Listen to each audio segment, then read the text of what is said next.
Donc aujourd'hui, une autre vidéo en français. J'ai voulu traduire une de mes autres vidéos qui est pourquoi est-ce que les gens peuvent pratiquer l'automutilation. Évidemment, avant de faire ce type de vidéo, je vais devoir faire plein de disclaimers, donc si vous n'avez pas envie de voir les disclaimers, vous pouvez aller à ce temps. Premier disclaimer, j'ai décidé de ne pas parler des circonstances dans lesquelles les personnes peuvent être parce que ça peut être très varié. Une personne peut être dans des contextes très différents et donc j'ai décidé de parler des mécanismes et des pensées qu'il peut y avoir derrière plutôt que de parler de circonstances particulières. Deuxième disclaimer, c'est que c'est pas du tout une liste exhaustive, c'est une première partie de vidéo, il y aura une deuxième vidéo et même après ça, j'aurais sûrement pas pensé à toutes les possibilités. Donc si vous vous retrouvez pas dans ce que je dis, j'ai peut-être oublié des possibilités, laissez-les en commentaire. Troisième disclaimer, une personne aura sûrement plusieurs raisons pour lesquelles elle en est arrivée à ça. Donc elle peut très bien avoir, par exemple, se reconnaître dans une raison un jour, complètement une autre raison un autre jour, ou dans un peu deux raisons à la fois. Là je les présente de manière très claire, 1, 2, 3, etc. Mais c'est rarement aussi clair que ça dans la tête de la personne. Et quatrième et dernier disclaimer, c'est que évidemment je suis pas du tout là pour vous donner des raisons de continuer là-dedans, pas du tout, j'essaie de vous donner des explications de pourquoi est-ce que certaines personnes peuvent continuer. Voilà, les disclaimers, c'est fait. Donc déjà, pour comprendre pourquoi est-ce que certaines personnes pratiquent l'automutilation, il faut pouvoir comprendre les mécanismes de base de la douleur. La douleur physique, elle provoque la libération d'une hormone qui s'appelle des endorphines. Le but de cette hormone, c'est de calmer un peu la douleur pour qu'on puisse se sortir de la situation dangereuse et qu'on puisse aller se mettre à l'abri. Par exemple, vous avez sûrement tous vu ces vidéos de personnes qui se font renversées par un bus et qui continuent à marcher jusqu'à un endroit où elles sont en sécurité même si elles viennent de se faire détruire. C'est les endorphines entre autres qui font ça, comme ça les personnes peuvent avoir un peu moins de douleur et se mettre en sécurité. Le problème c'est que les endorphines elles font pas que réduire la douleur. Les endorphines elles apportent aussi une certaine sensation un petit peu d'euphorie, comme par exemple certaines personnes pourraient avoir sur des montagnes russes ou ce genre de choses. Vous l'aurez sûrement remarqué, endorphine ça ressemble à morphine. De manière très basique et très simplifiée, l'endorphine, c'est un peu une morphine que votre corps produit lui-même. Et comme vous le savez sûrement, la morphine, c'est très addictif. Donc la sensation de douleur physique provoque une réaction qui peut être très addictive. Donc ça, c'est la raison très basique, très physiologique. Après, autour de ça, il y a souvent des raisons psychologiques et des mécanismes psychologiques qui se mettent en place autour de cette sensation.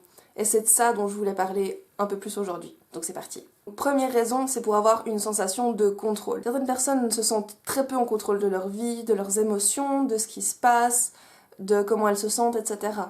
Par rapport à ce genre d'émotions, qui peuvent être très déstabilisantes, un des moyens de la gérer, c'est de contrôler certaines parties de nos sensations. Et pouvoir contrôler la sensation de douleur, la sensation de savoir quand est-ce qu'on a mal, pourquoi on a mal, etc. Ça peut être un moyen de se sentir en contrôle sur ce qui nous arrive, sur ce qu'on ressent et sur notre vie de manière générale. Une deuxième raison, ça peut être pour ressentir quelque chose de fort. Il y a certaines personnes qui se sentent très engourdies, presque anesthésiées au niveau de leurs émotions, au niveau de leurs sensations, etc. C'est des choses qui peuvent arriver quand il y a des émotions très fortes, quand il y a des circonstances qui sont trop lourdes à gérer. On peut avoir une espèce d'anesthésie émotionnelle et parfois aussi sensorielle. Dans ce genre de cas, avoir une douleur physique très forte, ça peut être un moyen de se réveiller un petit peu et de se ressentir un petit peu vivant et plus complètement engourdi, comme si on était anesthésié au niveau de nos sensations et au niveau de nos émotions aussi. Une troisième raison, ça peut être pour se punir ou parce qu'on pense que on mérite la douleur. Certaines personnes peuvent ressentir beaucoup de culpabilité, beaucoup de honte à faire certaines choses qui sont peut-être par ailleurs pas forcément des choses horribles ou atroces, mais qu'elles peut-être ressentent comme étant quelque chose qui mérite une punition.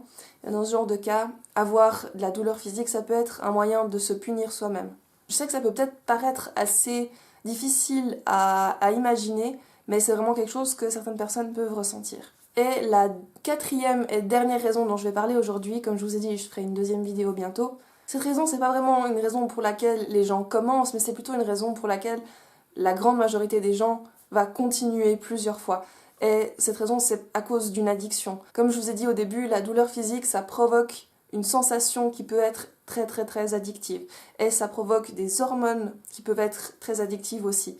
Et une fois qu'on a mis un pied dedans, ça peut être très difficile d'en sortir sans aide et sans soutien extérieur. Donc même si par exemple une personne a commencé quand elle allait très très mal, quand il y avait vraiment des choses dans sa vie qui lui allaient pas, etc., qui pouvaient être très graves, peut-être qu'on est, je sais pas, 6 mois plus tard, les choses vont beaucoup mieux, etc., mais cette personne a continué parce qu'elle a mis le doigt dans l'engrenage et que maintenant, même si les choses autour d'elle vont mieux, elle n'arrive plus à s'arrêter. Voilà, c'est tout pour aujourd'hui. Cette vidéo que je suis en train de tourner, c'est vraiment une vidéo que j'aurais voulu voir il y a 5 ou 6 ans, qui m'aurait, je pense, beaucoup aidé, qui aurait beaucoup aidé mon entourage aussi. Parce que souvent, quand on est dans cet état-là, ça peut être très compliqué d'expliquer pourquoi on a ces comportements-là. Et même pour nous-mêmes, du coup, ça peut être quelque chose de très douloureux de pas comprendre pourquoi. Et ça peut être vraiment douloureux de pas comprendre pourquoi on fait une chose pareille. Et souvent, l'entourage comprend pas pourquoi on fait une chose pareille non plus. Et dans ces moments-là, je pense que la meilleure des choses, c'est de pouvoir avoir quelques explications. Donc voilà, c'est tout pour aujourd'hui. J'espère que ça vous a plu et je vous revois pour une autre vidéo en français dans à peu près un mois. Bye!